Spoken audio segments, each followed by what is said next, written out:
Hi friends, welcome back to my channel. Subscribe చేయని వాళ్ళు ఉంటే సబ్స్క్రైబ్ చేసుకోండి. ఈ వీడియోలో ఏం జరిగిందనేది మీకు చెప్తాను.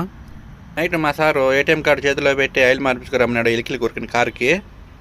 పొద్దున్న 8:30కి నిద్రలేసి రెడీ ఇలా బయటకు వచ్చి చూస్తే అబ్బా చలి చంపేస్తుంది, మామూలుగా లేదు. చూడండి ఎలా పడిందో మంచు. అసలు మంచు పడినట్టే తెలియదు, కానీ ఐస్ చల్లగా అయిపోయింది. బయట చూస్తే వాతావరణం చాలా నీట్గా ఉంది, కానీ ఐస్ ఎలా పడిందో నాకు కూడా తెలియదు. నేను నిద్ర వెళ్ళేసేకాడికి ఇలా ఐస్ అయితే పడిపోయినారు కార్ల పైన. ఇంకా క్లీన్ చేసుకుని నేనైతే ఆయిల్ మార్పించుకోవడానికి అయితే పోతున్నాను. రూమ్లో ఉన్న దూరం నాకైతే బాగా వేడిగా అనిపించింది, కానీ బయటకు వచ్చి చూస్తే నేను దోలు తీరిపోతుంది. ఎందుకంటే నేనైతే చలికోట వేసుకోరాకుండా బయటకు అయితే వచ్చాను. ఇప్పుడైతే నేనైతే ఇక్కడికి వచ్చాను ఆయిల్ మార్పించుకునే కాడికి. ఇంకా ఈ కారుకు రీసెంట్గానే ఆయిల్ అయితే చేంజ్ చేయించాము, ఎందుకంటే మన ఎలికలు కొరికినాయి కదా, ఏం చేసినాయి లోపల అని చెప్పేసి వాడి భయంతో మళ్ళీ కొత్తగా మార్పించాను ఆయిల్. ఇంకా ఆయిల్తో పాటు ఫిల్టర్ కూడా చేంజ్ చేస్తారు.